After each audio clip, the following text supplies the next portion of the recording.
to where usually I'm in here just with the water hose going to town. So we need that one to more get time. these.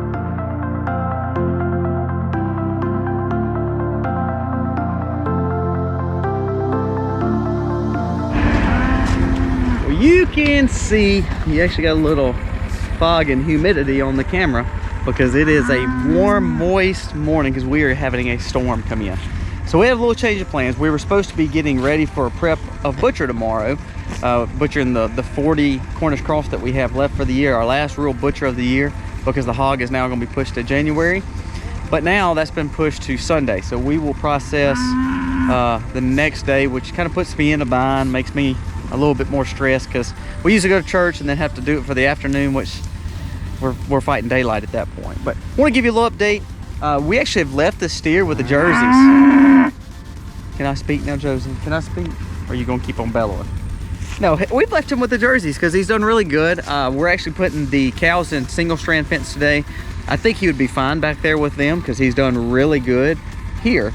Not been crazy. He's kind of calmed down since we bought Mr. X. Since he's real acclimated to the two heifers, that'll help us split them at night to be able to keep Josie and Allie calm when we bring her over, because right now Willow is nursing and we're giving her all the milk since we do have Allie, but she really needs to get back into more of a everyday routine of milking, and she's doing great. She's been a trooper through it all. We're gonna let them eat this hay down because it's been raining, so they've got some mud right here by the hay and I don't like that.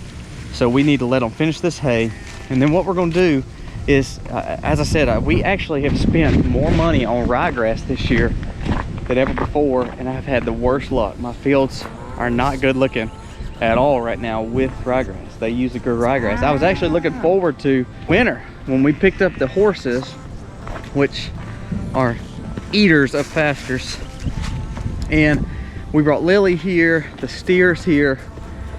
I felt like we couldn't catch up with grass. I felt like, you know, what do we need to do? How do we catch up? And I said, well, when winter comes, ryegrass, you know, it'll grow on concrete. So I honestly said, I said, well, hey, it'll work out because we have ryegrass season coming up. It'll grow real good. It'll give good protein to them, and also the hay, and I can slow the rotations down to let these fields rest. Well, because we haven't had a good ryegrass growth, and in my area there's not a lot of farms that have, because of our crazy temperatures. We're 75 today and 35 tomorrow, you know, then we're back up to 60 and gully washing rain. It's just that time where we're just not seeing good growth of the ryegrass. It put a stress on me this last few days and weeks to say I'm dealing with animals with a 30 to 40 degree temperature swing within a 2 or 3 day period, and then 2 or 3 days later it's back up to where it was or back down to where it was, and I'm not getting good ryegrass, and they're living strictly off hay and not good ground quality because of all the rain.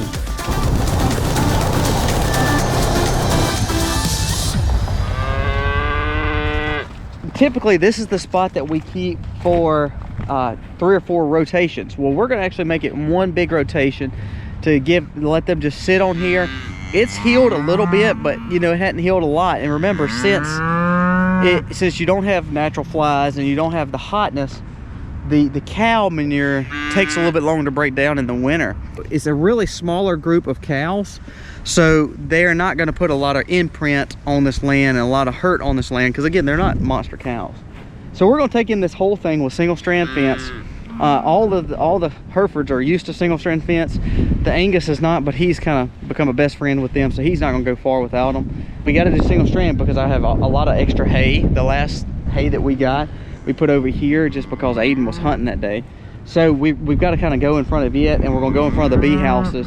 That'll help us hopefully slow them down, especially with all this rain coming in the next 2 or 3 days. Pig forest has got fence all the way down that side. Well, this side has barbed wire all the way down. So instead of trying to kind of bob and weave to get this single strand over to that side, which is going to waste about another 10 to 15 posts, I may just put the wire on this side, you know, the Gallagher fencing that's just on the reel that I love. But instead of kind of going all the way across, what I may do is take the smart fence, the Gallagher smart fence that we use, and go from one side and just take that end in. And that may save me some time. It definitely will save me some some sticks, some poly fence sticks, just because I don't have to go over there with the fiberglass rod. So I may do that. And I think, I mean, even though it's 2 different fences, I'd have to have 2 different chargers, which we have plenty of chargers. It may be easier. Plus it would also put you know, the smart fence in front of the hay, so they won't mess with that hay. They'll eat the hay that's actually in the fields. The cows don't really need to be in this forest anyway. We actually have a friend who has cows, and they're running through a hardwood forest, and they actually, there's a lot of acorns on the ground. Well, if anyone knows, cows, I mean, cows can eat acorns, but they don't need to eat a lot of acorns. They can cause acorn poison and cause issues for their ruminant, just like grain will, just like anything else will in excess. So this is popcorns, which are not good for cows, and hardwoods right through here. So it's actually pretty good that we can take the smart fence and kind of rope this off and keep them all in this area, because ultimately there's not a lot of grass, so cows are looking for other forage items. Well, I don't need them in the hardwoods looking for acorns, because that farmer had lost around 3 cows based on some acorn issues that they were having. So whew, that hurts me. I would hate to know that happened to us, and I hate to hear that happened to that farmer too. I absolutely love these smart fences. They can be hard to pick up. They get heavy once you start reeling them up, but man, compared to net, and sometimes having single strand, I mean, you know, especially if you don't have animals used to hot fence, this really is the way to go, because ultimately when you're pulling one fence, you're pulling 4 fences at the same time.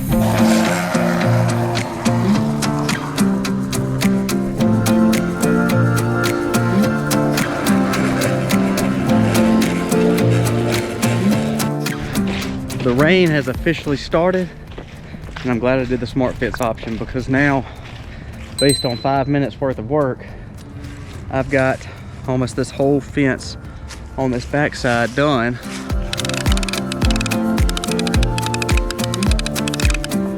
So it is definitely getting dark. Storm is coming. We've got the back, all we've got to lift. Okay, she's done.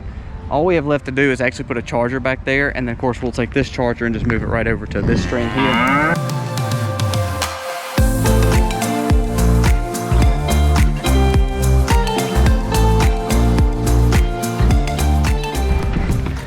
While we're filling up the water right there, we'll let you look at these pigs. These are the girl pigs, the mama pigs. This is one of them, and that's the other, and she is absolutely beautiful. I think she is absolutely gorgeous, and she's getting real low in her stomach, so I know she's definitely pregnant, and she's actually bagging up just a little bit, unlike, you know, just the regular pink one. He's cool and all, but you know, I like the colors. I think they're pretty, especially her. She is so beautiful to me. So we've got him. He will be the one that we will be processing in January.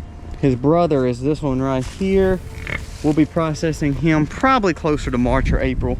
He's got the length of his brother, but he doesn't have the fat of his brother.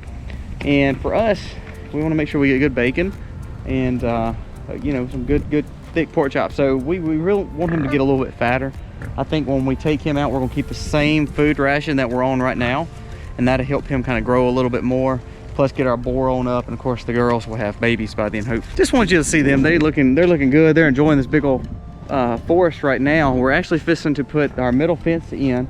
We're gonna give it to January. We thought about doing it last week, or I did actually, but right now we're trying to streamline the farm and then slow down some projects. So by having them have this big area, not causing issues for them, enjoying eating acorns, enjoying eating under this brush, scrubs, whatever they find, plus their feed, it's making them grow slower because they got a bigger area, but it's also helping me not have to move them so much, especially when it's dark. Because when it's dark, we're still having to move our sheep, we're still having to move our Cornish cross right now, we're still having to move our ducks and our horses and our cows.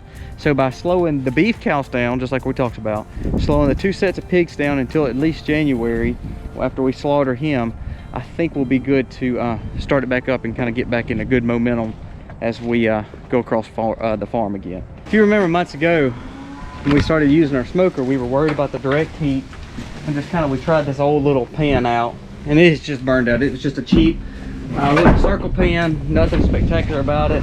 It actually almost caused a fire in my smokehouse. So we finally got to the point where we like the idea of the of the pen, but I needed something nicer. My father-in-law's a welder, and we just kind of worked up something, and he built us something, and man, we're grateful for that. But now we've got this drum. He cut this drum in half and put us a way that we can keep the wood, get some air under it. So it's going to be a really nice addition, but also has a hanger and wheels on it to where we can pull it out, dump it out, clean it out. So it's big, but at the same time it's still movable. After we smoked our last hams, that kind of was our last thing we had to smoke. And we don't, you know, if we just want like a Boston butt or something, we have a video on our Boston butt doing it on a grill, because it's hard for us to light the smokehouse and justify unless we're really smoking a lot of food, like a lot of sausage or a lot of ham, a lot of bacon, or whatever we're doing.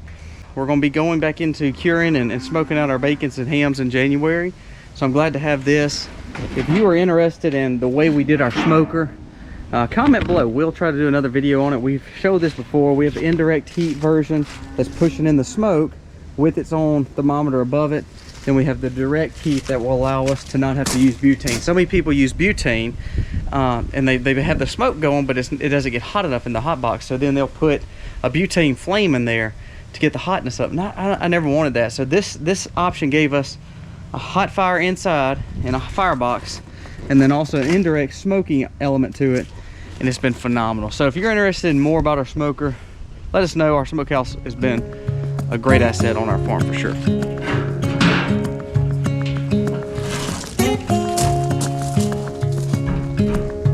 Standing underneath the lights, looking into each other's eyes. Tired snowflakes everywhere. I think we're gonna have a pretty good tomato season this winter. It always does better, I think, that way. I've not seen one bug on any of my tomatoes, to where really in the summer it's like we're constantly fighting bugs. They're absolutely beautiful. Yeah, I bet you've got 100 blooms in here. These are the ones that started growing first. Yeah, there's still some we've got to get stakes on. There's blooms everywhere, but then I looked out here. I know I just saw another tomato. Yeah, there's two right here. There's some right there, but I know I saw a few more. Oh, yes. There's See, two right here. Yep, there's one over here, right there where my hand is at. Pop, like every time I come out here, I'm like, there's another tomato. And I know there's several right here. There's one right there. Yep, there's one up there. There's two little ones right here. There's a little one right there. They look amazing. I cannot be more thrilled about this. Is the most beautiful our tomato plants really have ever been. But our next thing is we need to get these sweet potatoes are done. We need to get them out of here. I've kept because it hasn't been a full warm days. I mean, we're considering our fall. I put a heater in here and left it closed up so that the potatoes could get that full heat curing that they need, but they're done and they need to go.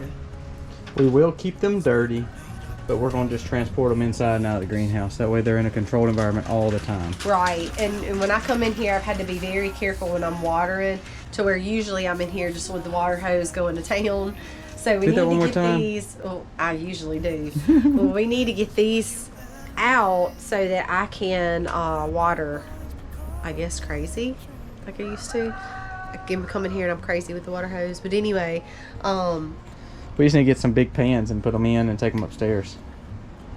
Yeah, I can move some of my soap around and get them on one of the tables up there. But we just need to go ahead and do that. And they're ready to eat. After that 2-week period, all the sugars have set up, so they're ready. We might as well pull our orange, Mama. It's ready. No! It's ready. No, leave it on there. If it falls off and rots, you're on punishment. It won't fall off and rot. You are on punishment. You will be on punishment. I've got wild mint that's taken over the bottom of it. It smells amazing, though. Even though I can't smell. It does smell amazing. Well, go get some buckets because it looks like it's supposed to flood. So let's go ahead and finish this project. I finished the rabbits and also the chickens. So this is our last real project of the day before it starts flooding. What are you doing? Picking the last of the raspberries. This thing has put off really since probably midsummer. I transplanted them in. Wow, those are sweet. Yeah, they're good. I can't, just dropped one. I can't get them inside fast enough until the kids are ready to tear them up, eating them. Now, I transplanted these from the main plant that's across the yard, and they have literally grown up, and they have been producing since midsummer. Oh, I see some more. They're just absolutely beautiful. These figs are pretty good too. Yeah, they're good though. But I have to eat mine. I have to eat them out here because I don't get any when I get inside. You know, that was the first one I've ate since we've had this. Wait, the second one too. Because Jennings and Sayla will not let us eat them. They won't. They'll be gone before Misty even hardly gets them washed. Yep. They will. They love raspberries, which I'm glad of. I would rather them eat raspberries like that than candy. So I can't complain. We probably gotta close that tonight with this thunderstorm. Yeah, but we need to get those sweet potatoes out. Did All you right, see the we'll go Brussels get big. sprouts? Yeah, they're looking good. We'll show everyone.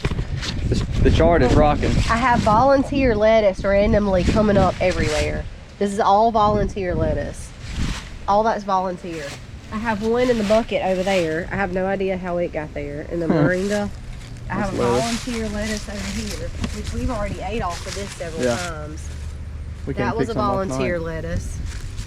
And these Brussels sprouts, see them how they're growing, they're looking good.